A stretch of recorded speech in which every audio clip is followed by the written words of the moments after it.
Sensoscopie, le podcast de l'intelligence sensorielle.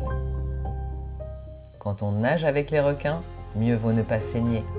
Des inspirations essentielles pour décoder nos ressentis, comprendre le monde, notre environnement, pour tous ceux qui cultivent l'art de percevoir et bien plus. Restez vivants dans un monde qui peut parfois sembler trop rapide, trop bruyant, trop violent, trop dispersé, insensé. Je suis Emmanuelle Motte, fœtus devenue grand-mère. J'ai souvent mouru et renaquis. J'ai d'abord été costumière pour tisser des fils et des liens avant de franchir la frontière de l'épiderme et découvrir le costume intérieur qui façonne nos rôles.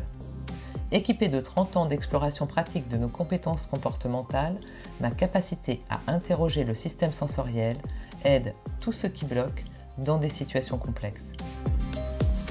Merci d'avoir choisi l'audio pour vous extraire des écrans et favoriser une écoute intime et confidentielle.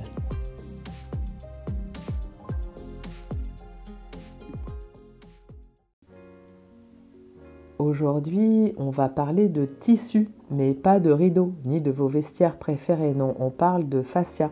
Ces tissus fascinants, ces fascias fascinants et indispensables qui relient tout dans notre corps. Des muscles aux organes, en passant par les articulations, les fascias sont comme des autoroutes invisibles qui transmettent l'information.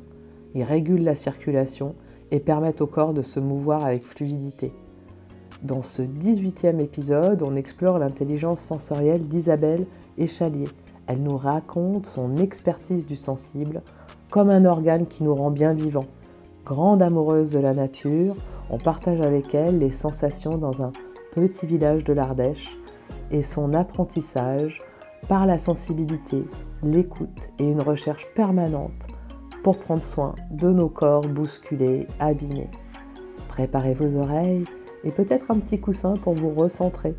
On plonge dans l'univers fascinant des fascias et leur puissance régénérative. Je laisse sans plus attendre mon invité du jour se présenter. Je suis Isabelle, fasciathérapeute et formatrice. C'est un accompagnement de la personne à travers la perception et le mouvement de son corps. Donc j'accompagne les gens vraiment dans quelque chose qui est très ancré dans le corps. Dans le corps. Voilà. Et le corps sensible, on va dire. Tout à fait. De ce que je connais en tout cas de la fasciathérapie, pour avoir été moi-même formée il y a des années, c'est que pour moi, en tout cas on va peut-être en parler ensemble plus longuement plus tard, mais c'est vraiment l'organe de la sensibilité dans le corps. Oui, tout à fait. La fibre sensible de notre être en fait. Je trouve ça assez intéressant de voir que c'est palpable en fait, c'est pas quelque chose d'imaginaire. C'est ça, c'est tout à fait, c'est à la fois palpable sur quelqu'un d'autre et c'est palpable en soi. Et c'est ça qui est formidable en fait. Tout à fait. Avant de développer plus loin ces fascias, ces tissus à l'intérieur du corps dont tu es la spécialiste, on va revenir à toi, quand tu n'étais peut-être pas encore consciente complètement de cette existence, mais en tout cas où t'as quel âge sur cette photo, une photo de toi enfant? Là je dois avoir 6 ans à peu près. 6 ans, et là je suis donc sur mon territoire, c'est en Ardèche, dans un tout petit village. Et je suis avec un petit chien et je vis pour moi ma plus belle vie en fait. C'est-à-dire que à l'âge de 4 ans, j'ai quitté mes parents. Pas parce que je ne les aimais pas. En fait, voilà, à peu près à cet âge-là, eux habitaient à Nancy et puis ils devaient déménager à Lyon. Et le déménagement devait se faire dans le printemps. Donc pour que ça soit plus facile à réaliser pour eux, pendant ce printemps, ils m'ont laissée chez mes grands-parents dans ce petit village.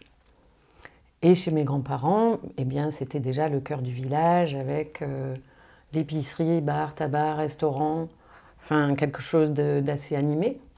L'école était à 300 mètres et c'était une école classe unique et on était 12. Donc pendant ces 3 mois, en fait, je suis allée à cette école. Et j'étais la plus petite. Donc c'était plutôt génial. Puis voilà, on allait faire l'école aussi dans la nature, à la rivière. Donc 4 ans, c'est deuxième année de maternelle. C'est ça. École dans la nature. Alors, en partie, hein, parce qu'on était quand même... Enfin, au cœur d'un petit village de l'Ardèche. Voilà, mais j'étais dans la nature. Et puis, au bout de ces 3 mois, c'est l'été. Donc, je poursuis l'été là-bas. Voilà, mes parents étaient là. Et puis, à la rentrée de septembre, ils m'emmènent à Lyon. Donc là, on arrive, pleine ville, cœur de ville. Je vais dans une école où là, tout est bétonné. Hein. Et moi, je commence à dépérir, en fait. Tu vois, l'environnement que j'ai découvert, ce truc, cette liberté aussi que j'avais, parce que c'était tellement petit, en fait, que je pouvais aller dans toutes les maisons, j'étais accueillie, tout le monde me connaissait. C'était une autre vie, en fait. Et puis, des contacts intergénérationnels. Donc, j'arrive là-bas, je trouve ça froid, gris, ça manquait de vie, quoi. T'es fille unique. Je suis unique. Et donc, au bout d'un mois, en fait, je mange plus. Et là, je demande à mes parents si c'est possible de retourner là-bas. Parce que là, les deux travaillant, en fait, je les vois un peu le soir. Mais au final, tu vois, par rapport à ce que je vivais juste précédemment, je mesure l'un et l'autre. Là, ce que tu es en train de me dire, c'est qu'à 6 ans, tu demandes à tes parents à retourner. 4 ans. J'ai 4 ans. Là, sur la photo, t'as quel âge? Là, j'ai 6, mais ça fait déjà 2 ans. Ah ouais. Toi qui demandes à tes parents de rester dans la campagne avec tes grands-parents. Mais on habitait précédemment en ville, hein, si tu veux. Avec eux, j'habitais précédemment en ville. Mais à la fois, j'étais dans une petite école très... comment dire à la pointe à l'école où on apprenait des choses en anglais, tu vois. C'était un truc peut-être style Montessori, quelque chose comme ça, mais dans laquelle j'étais particulièrement bien. J'avais une super nounou. Et puis, c'était génial. Mais après avoir vécu mes 5 mois dans mon village, en fait, si tu veux, le contraste a été tel que pour moi, ça a été trop dur. Et tes parents ont accepté? Ça a été compliqué, mais ils m'ont dit, écoute, nous, on ne peut pas vivre là-bas parce qu'on n'a pas de travail, mais si vraiment tu veux y aller, à ce moment-là, on va demander aux grands-parents, et puis s'ils sont d'accord, tu iras. Et ils ont été d'accord. Et les grands-parents ont été d'accord, et la semaine d'après, j'étais là-bas. Donc tu as été élevée par tes grands-parents?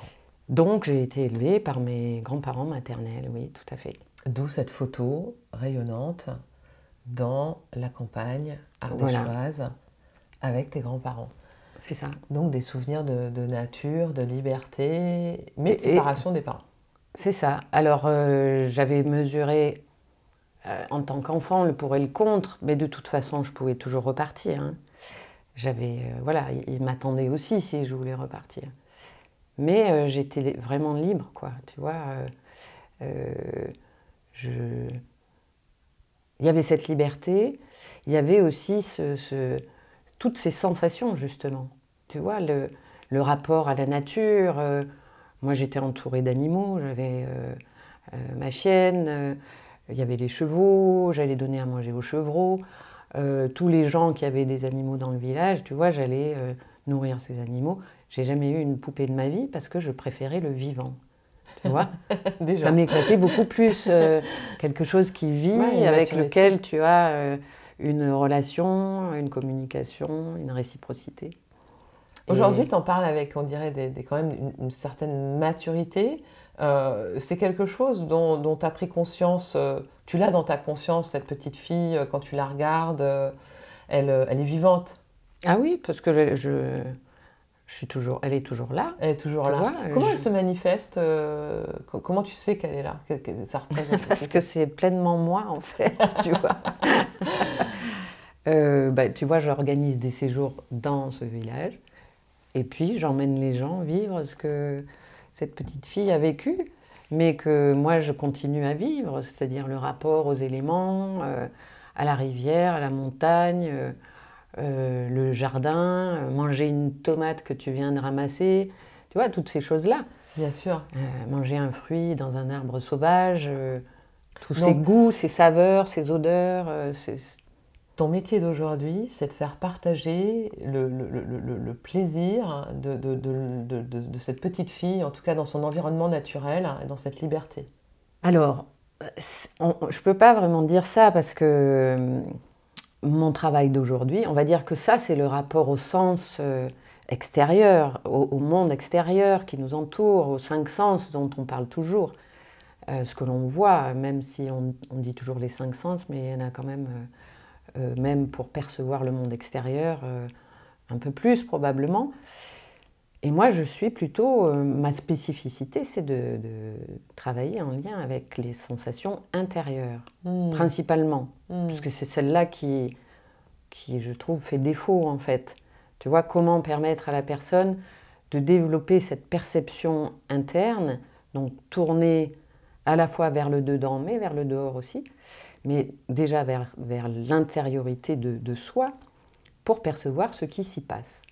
C'est-à-dire de sentir des chaleurs, des picotements, des matières, des fluides, des rythmes, c'est ça?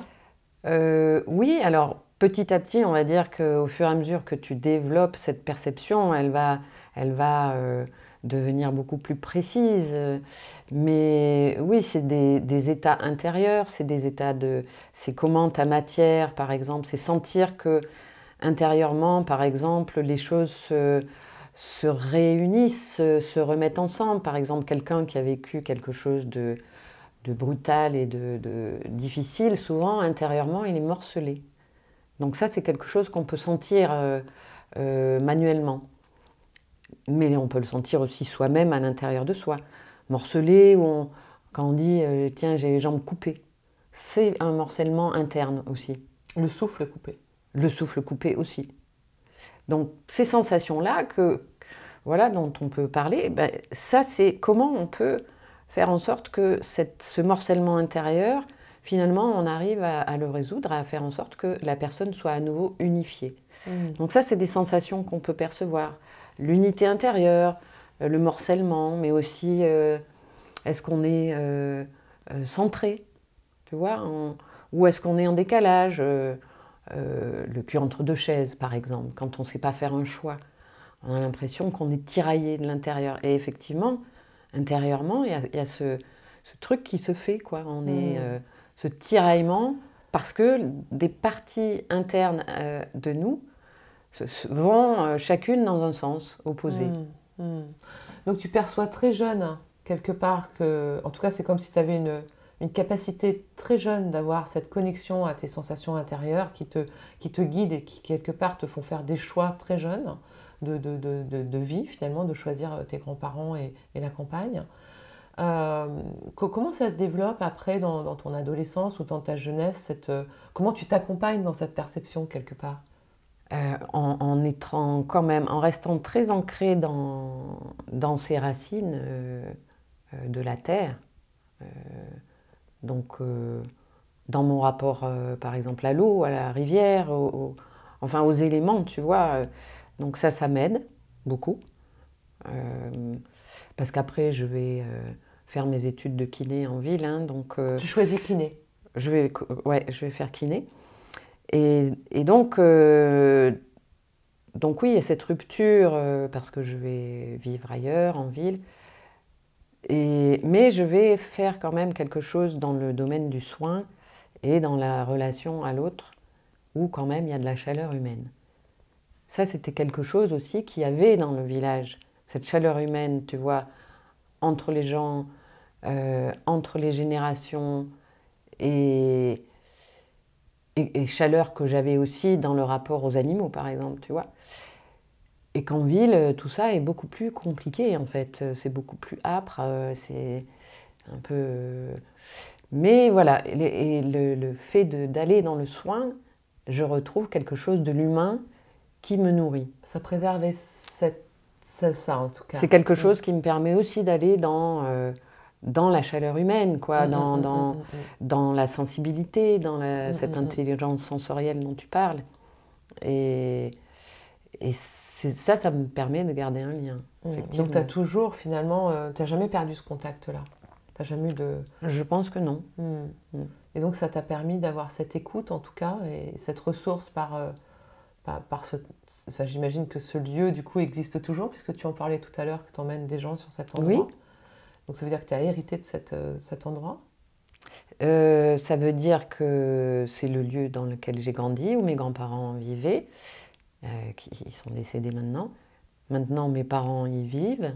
Et moi, j'ai restauré une vieille maison là-bas, et dans laquelle j'accueille des gens D'accord. pour Ah des oui, donc il y a séjours. vraiment une continuité de ce qu'on t'a transmis et de transmission dans cet endroit. Tout à fait. Tes grands-parents, ils étaient depuis longtemps, dans les générations aussi? Oh oui, je pense, ouais. Enfin, j'ai pas. On est remonté un petit peu loin et effectivement, ils étaient plutôt restés là-bas. Oui, donc finalement, il n'y a pas eu vraiment dans ton existence de déclic pour essayer de retrouver cette petite fille. Finalement, tu ne l'as jamais quittée. Non, je ne l'ai jamais quittée. Elle a pris le devant de la scène tout de suite. C'est ça. Et je pense que si, tu vois, je refais la même photo, je me perçois la même. Comment dire? Cet enfant s'est expansé, s'est agrandi, mais comme si, tu sais, la petite poupée russe, maintenant, elle a pris la forme et la taille de la grande poupée russe. Les deux sont... Elle a déployé tout ça, mais les deux sont en cohérence et en phase. T'as des rituels aujourd'hui pour te ressourcer ou comment ça se passe pour toi? Alors, le premier rituel quotidien, c'est la méditation. Ouais, une méditation incarnée, sensible, donc ça fait partie de mes rituels. Le second, c'est mon rapport à la nature. Voilà, celui-là, il est vital, tu vois, je ne peux pas m'en passer. Donc, écoute, c'est des immersions régulières dans ce... J'adore avoir les pieds dans la terre, j'adore faire pousser plein de choses dans mon jardin, tu vois. Donc, ça fait partie des rituels. Une pratique corporelle aussi pour essayer de rester voilà, dans ma cohérence, rester unifiée et essayer d'être attentionnée à comment moi je suis à l'intérieur. Est-ce que je suis morcelée quand il y a des choses difficiles dans la vie? Ou est-ce que j'arrive à rester unifiée, centrée, et puis en phase avec ma pêche, quoi, ma vitalité, tu vois? Est-ce que j'ai plutôt l'envie de faire des choses ou au contraire plutôt envie de me terrer quelque part? D'écoute, en fait. C'est une qualité d'écoute. Voilà, je m'écoute. J'essaye d'être...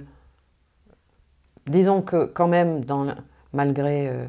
je suis toujours restée fidèle à cette petite fille, mais il m'a fallu faire des choses qui étaient dans des milieux où il a fallu s'adapter parce que c'était loin de milieux sensoriels ou en accord, enfin comment dire, favorable à des gens hypersensibles. Parce que je trouve que cette écoute, elle est subtile parce que se donner des permissions et des autorisations de valider ce qu'on ressent profondément pour rester en équilibre par rapport à, comme tu disais, de ne pas se sentir fragmenté, défragmenté, je ne sais pas comment dire, pas se sentir séparé intérieurement et extérieurement, quand bien même on sentirait les choses différemment, ou on aurait une certaine vision ou une certaine anticipation. C'est comment profondément je me soutiens moi-même, même si je suis seule. Eh ben, tu vois, cette petite fille qui a osé à 4 ans partir, c'est elle qui a la force, quoi, tu vois, Oui, c'est-à-dire qu'en quelque part, l'innocence de l'enfance te soutient. Oui, oui, parce que là, j'ai osé faire quelque chose, même si il y avait des parties de moi souffrantes, tu vois, le fait que mes parents ne soient pas là, même s'ils venaient, après ils sont venus tous les week-ends, mais bien sûr, cette petite fille, elle avait besoin de ses parents. Mes grands-parents sont mes grands-parents. Mais ce choix-là, je sais qu'il m'a rempli. Et donc, et voilà, et je sais ce que c'est qu'être fidèle à moi-même depuis ce moment-là, vraiment. Donc après, dans ma vie d'adulte, je sais quand je ne suis pas fidèle à moi-même. À partir de là, parce que bien sûr, hein, quand même, tu vois, il y a des moments où ben, c'est pas forcément aussi simple que ça, mais je le sais. Donc Oui. je peux réorienter. Ok. Tu vois, tu as un point de repère qui est j'ai un assez point de repère. stable. Voilà. Non, mais c'est intéressant parce que c'est vrai que si nos manques, on les transforme en force, déjà au niveau de la vulnérabilité, on a une meilleure acceptation. Enfin, en tout cas, c'est un peu ce que j'entends dans ce que tu dis. La vulnérabilité et le manque, ou des parents, où on sait qu'on n'est pas fidèle à soi-même, mais on sait pourquoi. C'est aussi une exploration. Bien sûr. Ben, en plus, tu sais qu'on parle beaucoup de la connaissance par contraste dans le monde de la perception sensible. Et donc c'est parce que le contraste, c'est parce que tu sais que là, tu n'es pas en phase avec toi, qu'après tu sais que tu es en phase avec toi. Donc ces deux notions sont importantes à expérimenter, à vivre, tu vois, pour que petit à petit on l'affine et qu'elle devienne plus... Le temps d'action et le temps de communion et de récupération. Voilà. Oui, non, mais c'est vrai, on a toujours la fonction vitale, hein, qui fonctionne sur systole, diastole, contraction, dilatation, principe de vie finalement. On se rend compte que les opposés sont complémentaires et qu'on est quand même sur un rapport assez binaire biologique. Tu peux me parler un peu plus de cette découverte du fascia? Comment c'est venu après, pendant les études de kiné? Je finissais à peine mes études de kiné que, en fait, je suis allée à un congrès sur la fasciathérapie. Dont tu avais entendu parler par hasard ou... Non, c'était une directrice de stage en kiné là, qui m'en avait parlé. Et donc, ben, voilà, par curiosité, je suis allée voir. Après, j'ai essayé. Et là, ce que j'ai vécu en sensation, ce que j'ai ressenti quand j'ai fait ça, ça m'a convaincue, en fait. Parce que voilà, la dimension que je voulais avoir à travers le toucher, eh ben là, elle était possible, en fait. Tu vois, ça ouvrait tout un pan du soin complètement différent. Est-ce que tu peux m'expliquer la différence entre ce que tu apprends dans tes études de kiné et tout d'un coup cette rencontre avec un champ de perception qui est propre à la fasciathérapie? Ben, en fait, quand tu es en kiné, principalement, tu travailles sur le corps, mais sur le corps, on va dire, à travers l'extérieur du corps. Mais voilà, tu travailles sur un corps-objet, principalement. Les muscles, les os, les articulations, l'anatomie. Ouais, sur un corps-objet, un peu comme une machine, quoi. Voilà. Et, voilà. Alors que quand tu fais de la fascia, là, tu rentres dans l'intériorité du corps, dans une autre dimension du corps. Certes, on va travailler l'anatomie, bien sûr. S'il y a un problème articulaire, s'il y a un problème musculaire, s'il y a un problème des fascias, tu vois, du dos, de la tête, peu importe, bien sûr, on va travailler sur la structure anatomique elle-même. Mais on touche à la puissance de régulation du corps. Et dès qu'on touche à cette puissance de régulation, à ce moment-là, on commence à entrer dans une dimension beaucoup plus profonde et on devient partenaire du corps. C'est-à-dire, on est là juste pour permettre à cette puissance de régulation de venir dans l'endroit qui a un problème, en fait. Oui, tu viens soutenir le processus de régulation du corps, de santé, ou comment on pourrait l'appeler, la puissance d'agir du vivant.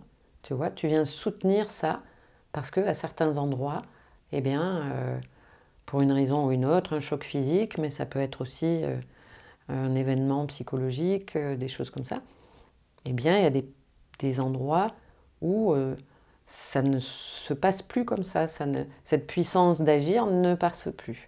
Donc, elle s'est atrophiée. Tu vois, c'est un peu comme quand tu as un champ, tu fais pousser tes légumes et tu vois, tu traces des sillons dans la terre. Et puis, quand tu veux arroser, ben, tu mets dans un sillon. Et puis, pour que ça aille arroser tous les sillons, ben, il y a des endroits où tu enlèves la terre, tu vois, pour que ça circule bien. Bon, ben voilà, c'est un peu ça qu'on fait. Tu viens irriguer. On vient juste enlever les endroits où cette eau ne peut pas passer parce qu'il y a une motte de terre, pour que l'eau puisse circuler partout. Voilà. Et bien là, c'est pareil, en fait. On fait un peu ça dans le corps. C'est un peu un travail de nettoyage quand même.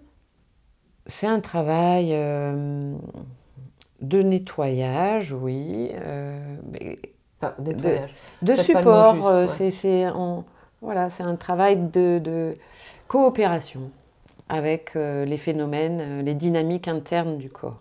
Comment on a découvert que ce tissu, le fascia, était aussi important?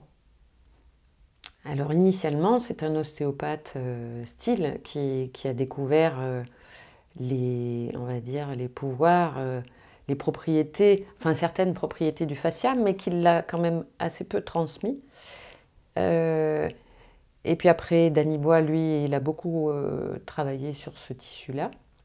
Et je dirais quand même que les éléments plus de l'ordre de la recherche scientifique, en fait, sont apparus ces 10 dernières années principalement, et où là, on constate que c'est un tissu qui a plein de pouvoirs. On a laissé de côté ce tissu pensant que c'était juste quelque chose qui entourait et tenait les éléments ensemble, alors qu'en fait, il a des rôles dans quasiment toutes les fonctions du corps. Oui, parce que ce tissu, c'est un peu comme une matière, tu me dis si je me trompe, un peu presque gélatineuse, comme une membrane un peu, qui enveloppe l'os, le périoste au niveau de l'os, c'est ça, le péricarde au niveau du cœur, Oui, le péritoine, tout ça, à ça a fait. des noms selon les endroits, et ça relie un peu la profondeur, la périphérie, le haut, le bas. C'est un peu comme une chaîne de solidarité dans le corps, c'est ça? C'est ça.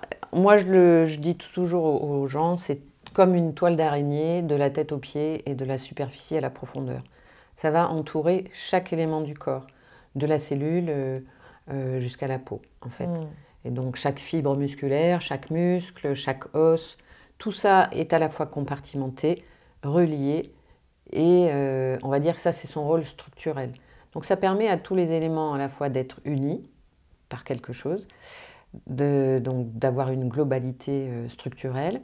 Ça leur permet aussi de, comment dire, qu'est-ce que je voulais dire, d'être unis, d'être reliés, d'être séparés, de pouvoir permettre le glissement des structures les unes par rapport aux autres, par exemple.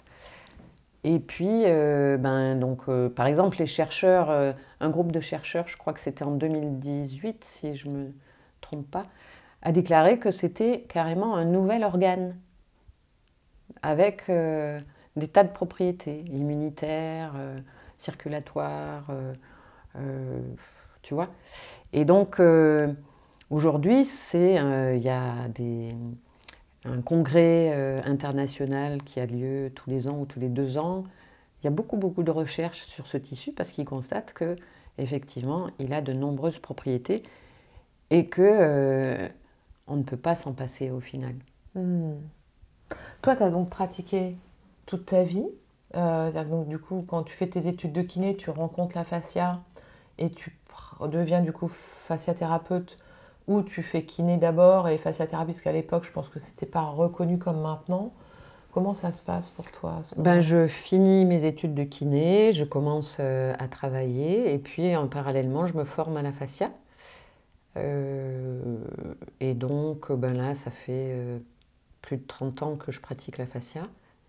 Après, si tu veux, j'ai arrêté la kiné. Euh, la fascia nécessite quand même un petit peu de temps. Enfin, en kiné, on a plutôt des séances courtes. En fascia, on a besoin de séances quand même un peu plus longues. Et donc, j'ai basculé vraiment dans la fascia.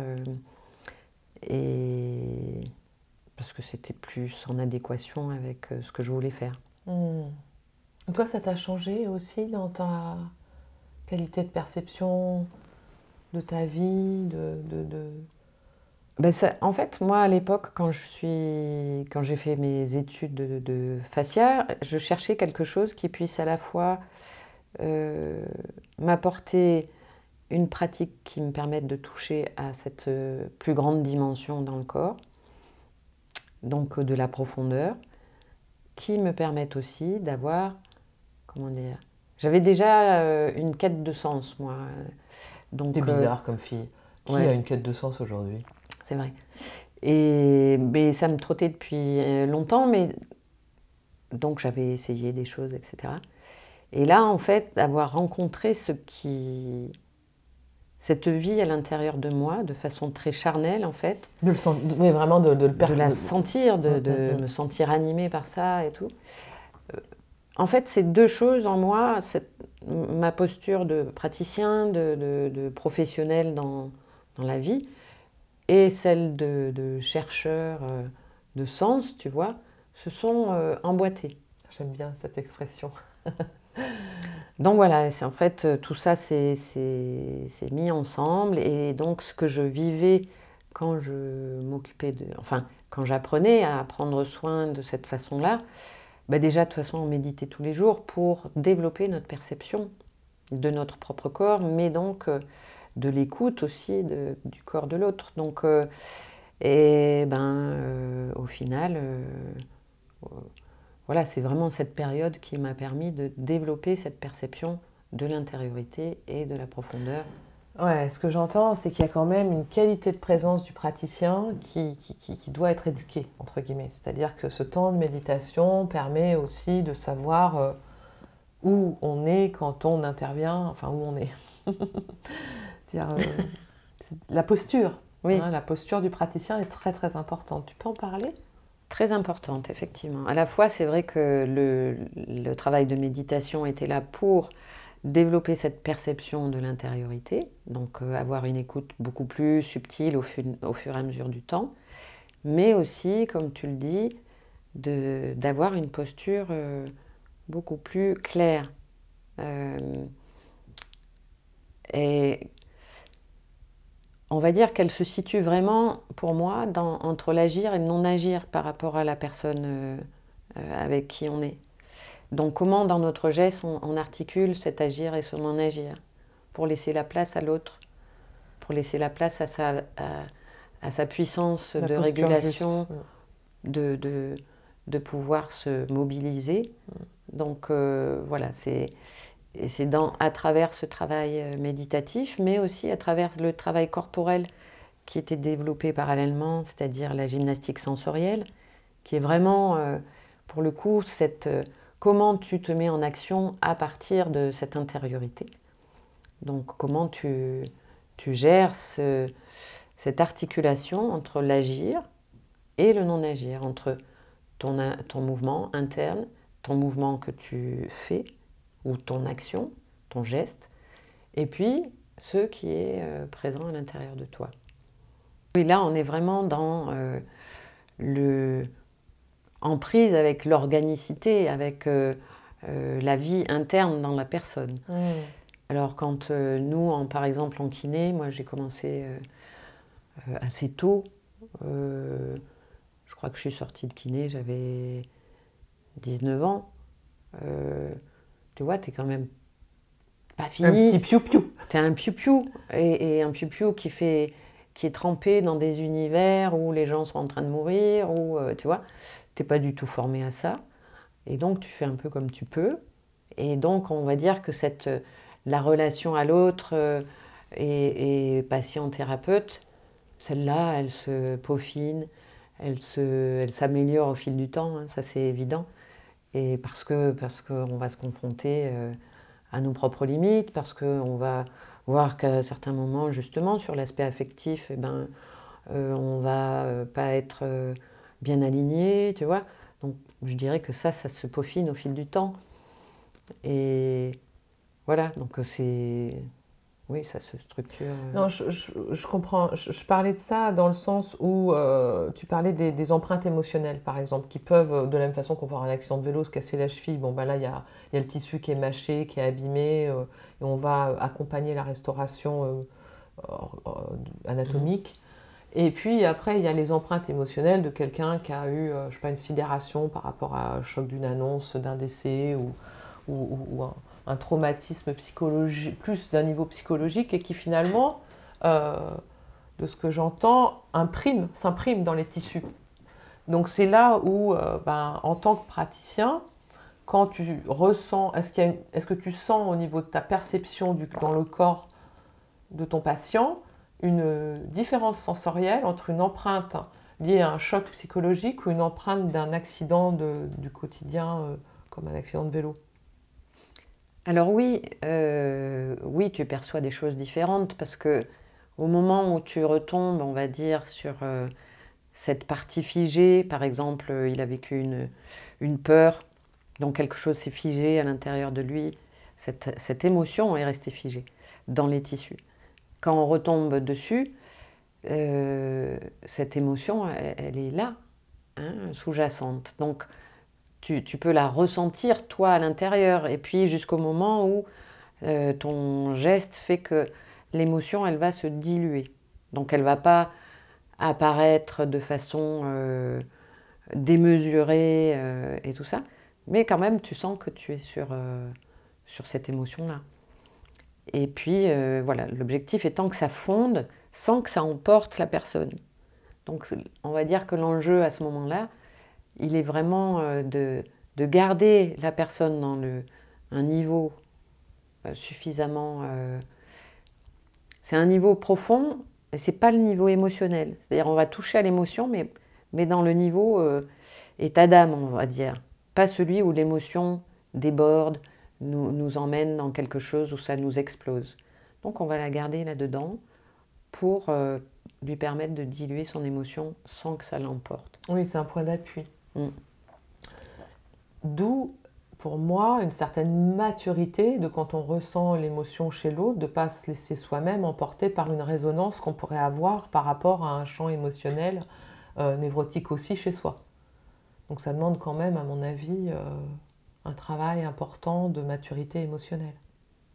Ben, c'est vrai que oui, mais tout ça, tu t'en aperçois au fur et à mesure, en fait, des années, que tu te sens aujourd'hui différent quand tu travailles que il y a 20 ans, forcément.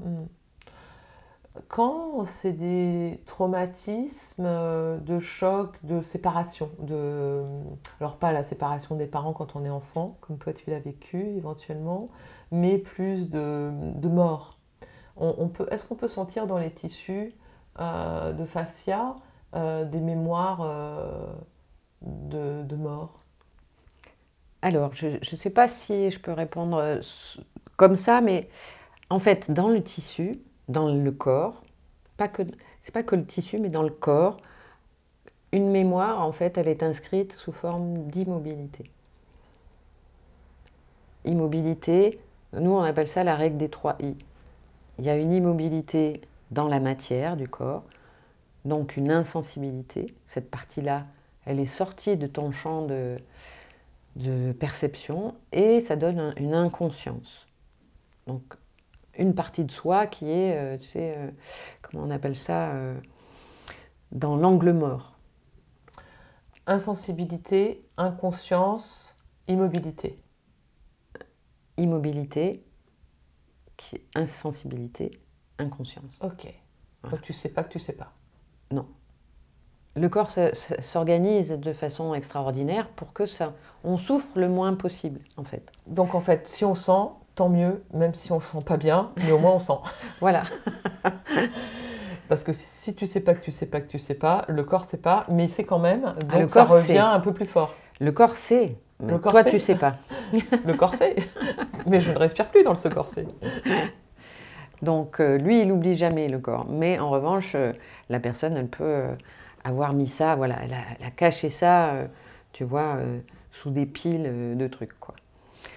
Et donc, quand on travaille, en fait, cette fameuse puissance d'agir du vivant, cette fameuse qu'on ressent dans le corps sous forme d'un mouvement très incarné, c'est-à-dire, comment dire, c'est quelque chose qui a une substance avec une épaisseur, etc., un rythme. Et donc, La vie dans le corps s'exprime sous forme de mouvement. Et quand on a un problème, ça fige le corps. C'est-à-dire que le corps s'immobilise dès qu'on a un choc. Mettons, tu as un gros accident, il y a plein de choses dans le corps qui s'immobilisent. Tu as un événement, une séparation, tout ce qui va nous faire du mal, ce qu'on va sentir comme quelque chose qui nous fait du mal, va créer des immobilités ou des imperméabilités de la matière. C'est-à-dire des parties de soi qui vont être encoquillées.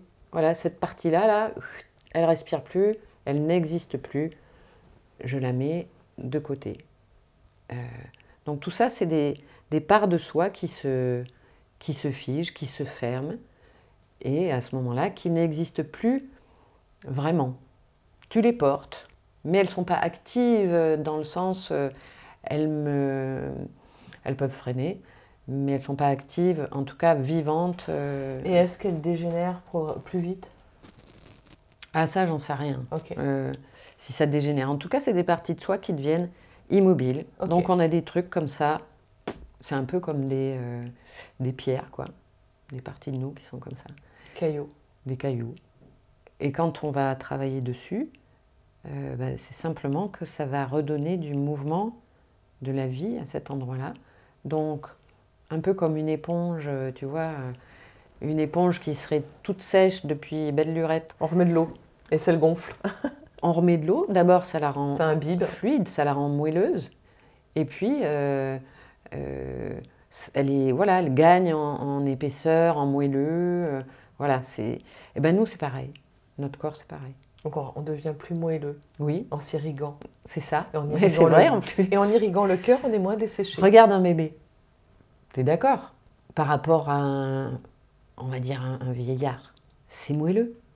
Tu vois? Ah bah la colonne, elle est toute... Tout le corps est moelleux parce qu'il est encore... voilà, son corps, il a normalement pas trop accumulé de résistance, de traumatisme et tout ça.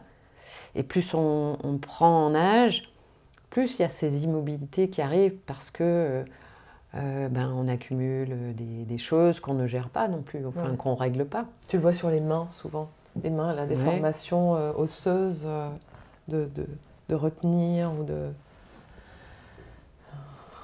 Oui, sur les mains, sur les corps. Sur le corps en général. Globalement, tu le vois bien. Parce que les mains, c'est quelque chose qu'on voit chez les gens, parce que c'est dénudé. C'est pas qu'on ne voit pas forcément leur colonne vertébrale.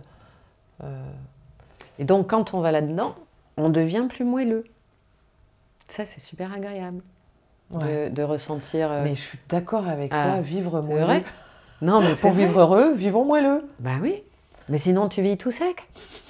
Je suis d'accord. Tu te souviens de cette petite BD là, Le monde chaud et doux des chauds doudous? Les chauds doudous. Mais oui, bien sûr. Ben tu vois, c'est ça. Les chauds doudous. Les chauds doudous. Rendre les gens chauds doudous. Mais t'es quand même une magicienne du chaud doudou. Hein. Isabelle,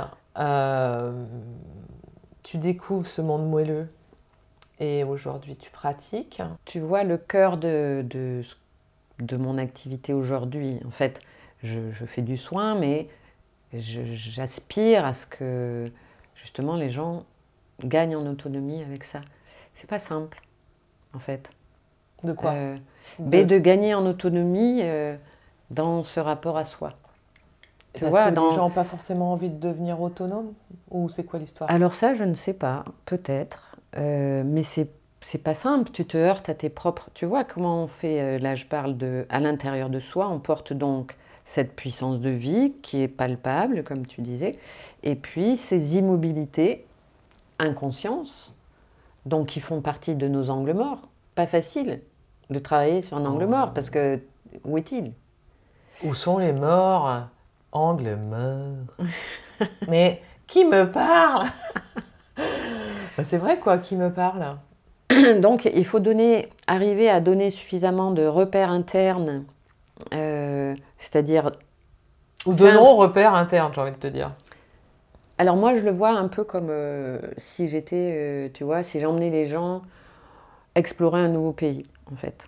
Ou tu ne parles pas la langue? Je suis un guide. Si, moi je parle de la langue de ce pays. Mais ces gens-là, ils ne la parlent pas. Pas encore. Donc je les emmène explorer d'abord, parce qu'il faut comment tu y vas? Comment tu y vas? Bien souvent, pour chacun, c'est pas la même façon d'y aller. On explore le territoire, on explore les sensations qui vont avec, c'est-à-dire les éléments qui vont te permettre de te dire je suis au bon endroit. Parce que c'est comme un lieu de soi. C'est comme, tu vois, si tu avais 20 pièces dans ta maison, il y a un endroit où tu es dans ce lieu de profondeur, où tu touches à tout ça. Et donc, c'est leur permettre d'avoir des références sensorielles pour s'orienter dans ce champ-là. Et à ce moment-là, ça leur devient possible de développer une autonomie dans ça. Ce que tu dis, c'est que d'abord, c'est Cluedo, quoi. Ouais. Ok. Et en fait, l'intention des gens qui viennent apprendre à apprendre. Eh bien, écoute, en tout cas, moi, ceux que j'ai eus jusqu'à présent, c'est toujours des gens qui sont passés sous mes mains. C'est-à-dire qui sont venus parce qu'ils avaient des problèmes, des symptômes. Et à qui ça a changé la vie. Et donc, qui ont aussi perçu pendant les séances des trucs qu'ils n'avaient jamais expérimentés. Et c'est suffisamment puissant quand tu sens la vie en toi, vraiment.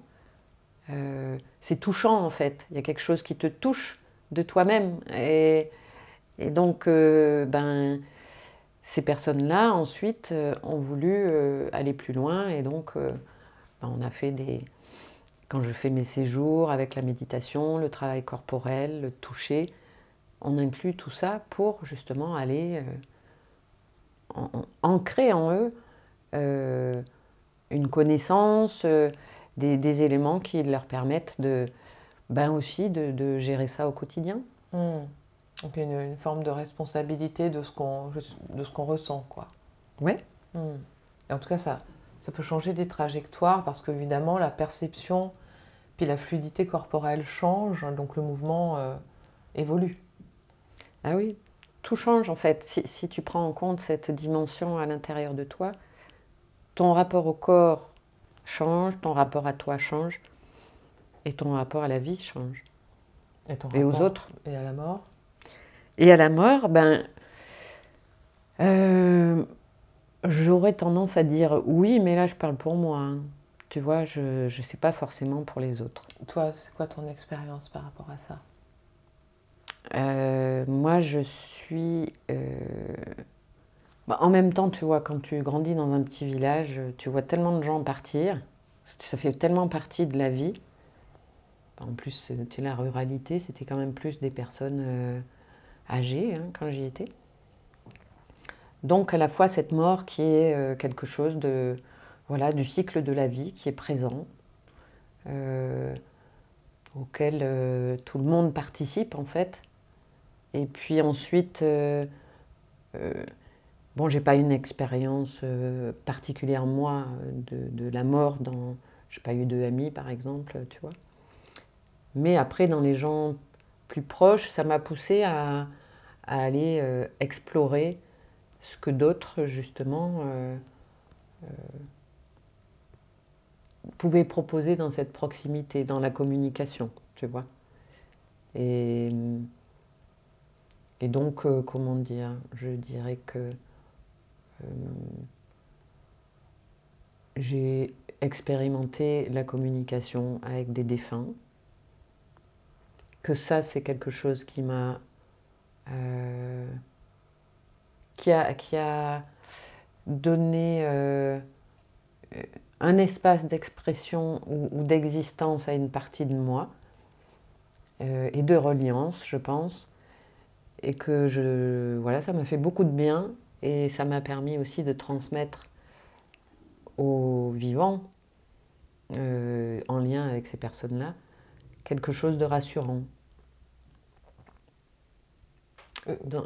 Donc voilà, si tu veux, je n'ai pas d'autonomie véritable dans ça, mais moi je suis... ce rapport à l'intérieur de moi, à la vie, et aussi à l'immobilité quand je médite, et à l'immensité, me fait que des fois j'y pense quand je médite et je me dis waouh, qu'est-ce que ça doit être.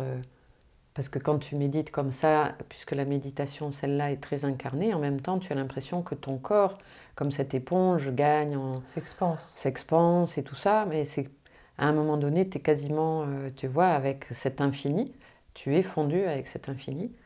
Et là, dans ces moments-là, je me dis, si c'est ça, ben écoute, j'ai pas peur. Si c'est ça, voilà. Quand tu es dans ta pratique de fasciathérapeute, dans tes mains, tu sens le mouvement à l'intérieur du corps de ton patient. Et donc, à certains endroits, tu as cette connexion avec un vide ou une absence, comme tu disais, de conscience ou quelque chose qui a en tout cas une saveur et une perception particulière. Que ces endroits, est-ce que tu as dans ces endroits des images, qu'on parlait d'imaginaire, ou des mots, ou des phrases qui peuvent venir à ces endroits-là? Alors moi, j'ai rarement... les images, c'est pas mon truc en fait. Ça me vient pas. Tu vois, je bosse les yeux fermés toute la journée. Les yeux fermés peuvent avoir des images. Bien sûr, mais j'ai des lumières, si tu veux, j'ai des trucs qui se passent, des mouvements et tout ça. J'ai pas d'image en tant que d'image symbolique ou d'image de personnes ou d'événements. Ça m'est jamais arrivé en fait. Donc oui, je vois, mais des couleurs et des trucs qui bougent. Et donc des fois j'aimerais bien, tu vois, avoir ce genre d'infos, ou même des infos du style, tiens, hop, il y a un truc qui me parle. Non, ben j'ai pas ça, donc je me contente de ce que j'ai et je fais avec ça. Des sons? Non, pas de son. Des saveurs? Non plus. Alors, saveurs, mais pas dans... Enfin, tu vois, des saveurs que je ressens avec mon corps. Ça, oui, c'est possible. Tu sens quand même que c'est aigre ou fluide, ou doux ou amer? Ouais. Et avec une vitesse? Une sensation de vitesse ou de Oui, lenteur? ben, le mouvement... alors, ouais, le mouvement, il a toujours une vitesse. Selon, on va dire, le niveau dans lequel on se connecte, Le niveau de profondeur dans D'accord. lequel on va, soit le mouvement est très lent puisqu'il a une vitesse immuable, soit si on est un peu plus superficiel, à ce moment-là, il peut être dans des rythmes plus rapides et plus concerner la personne en fait. On va dire que la partie universelle en nous du mouvement, elle est avec cette vitesse immuable. Et puis il y a parfois des mouvements plus ou moins rapides qui s'expriment et qui correspondent plus à notre identité en fait. Ah ok. Donc il y a une codification du rythme qui donne une indication de plan sur lequel on est. Ouais. Ok, en tant que praticien. C'est ça. Ok. Oui, donc il y a une qualité de perception qui donne des indications. Ah oui, ben oui, on est obligé de développer cette perception. On appelle ça une perception paroxystique. Comment percevoir l'infime en fait à l'intérieur de soi. Alors il y a à la fois je poursuis les séjours donc où j'accueille des gens qui viennent développer justement cette perception, ce rapport à eux-mêmes, soit simplement dans un objectif de ressourcement, soit de vraiment de déploiement. Et puis sinon c'est des formations où on va cultiver l'art du ressenti et de la profondeur. Et donc ça s'adresse à la fois à des gens qui ont une pratique corporelle donc en mouvement. Je pense que ça peut être des professeurs de yoga, des professeurs de tai chi, enfin des professeurs de pratique corporelle en danse ou sport, qui veulent transformer leur rapport au corps, aller vers plus de profondeur et de ressenti dans leur pratique, pour découvrir ce mouvement à l'intérieur qu'est-ce que ça fait quand il s'articule avec le geste. Et puis, aussi, développement du toucher, donc les stages qui seront en lien avec le corps, plus le corps en mouvement, et puis ceux qui auront envie d'accéder à cette intériorité, mais à travers le toucher. Ça peut être des professionnels du toucher, les masseurs, des thérapeutes, mais des personnes qui ont envie de développer leur toucher et leur perception pour prendre soin de l'autre, ou simplement par curiosité. Quand tu regardes cette petite fille, si tu la reprends là, pour boucler notre entretien, si tu reprends cette petite fille, si tu la regardes dans les yeux, dans cette liberté qu'elle a, ce choix qu'elle a fait, cette connexion à la nature, est-ce qu'elle est fière de ce que tu as fait de toi? Alors moi, j'ai déjà envie de lui dire merci d'avoir osé. Me rendre pas adulte. Merci d'avoir osé faire ça, merci, mais parce que voilà, je pense que ça a changé le parcours de ma vie, franchement. Et puis, qu'est-ce qu'elle dirait de... Je pense que elle est super OK avec qui je suis aujourd'hui, je pense. Je suis restée super fidèle. Et ça te va d'être restée fidèle à elle? Les animaux font toujours partie de ma vie. On a toujours le même rapport très sensible, chaleureux. Voilà, ils font toujours partie de ma vie comme ça. Et d'ailleurs, je suis en plein apprentissage de la communication et du travail thérapeutique avec eux. Pas du tout manuel. Et c'est génial. Avec les animaux? Oui. Waouh, ça vaudra un deuxième sensoscopie, ça. Ah ouais, c'est vraiment top. Ah ouais, je prends note parce que ça, j'imagine beaucoup. Au niveau du soin animal, il y a beaucoup à apprendre aussi. Ah oui, oui. Puis c'est magnifique. Quand tu vois ce qu'ils sont capables de transmettre ou d'exprimer, en fait. Fascia sur animaux, ça existe? Oui, bah alors ça, oui, j'en fais, hein, mais tu vois, sur les miens déjà, d'animaux. Mais ça m'est arrivé d'en faire sur les animaux des patients, parce qu'ils avaient un problème, des douleurs, tu vois, mais comme voilà, ça se fait bien, ils aiment bien ça. Le chien adore, tu vois, il reste comme un humain sur le dos, je peux lui faire son dos, sa tête, il s'éclate. Le cheval aime ça aussi. Et lui, plutôt, ça l'apaise, on est ensemble dans un mouvement. Enfin, c'est super. Ils sont très à l'écoute. J'adore. Ils se laissent faire beaucoup plus qu'un humain, en fait. Ouais. C'est plus simple. On n'est pas dans le même cerveau, quand même. Non, c'est sûr.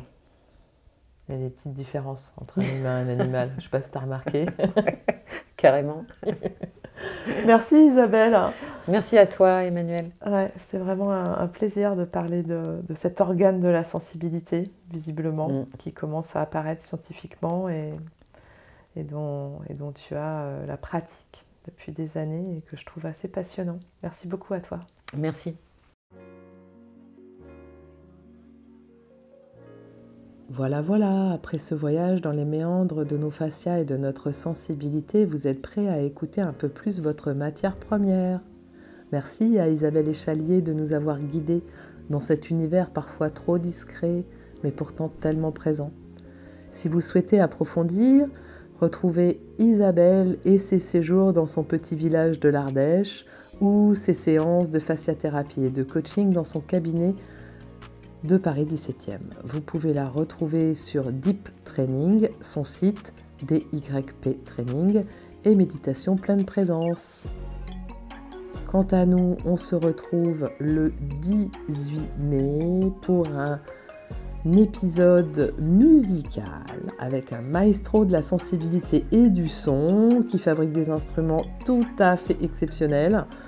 Je ne vous en dis pas plus, on se retrouve bientôt. N'hésitez pas à partager, à vous abonner et restez sensibles.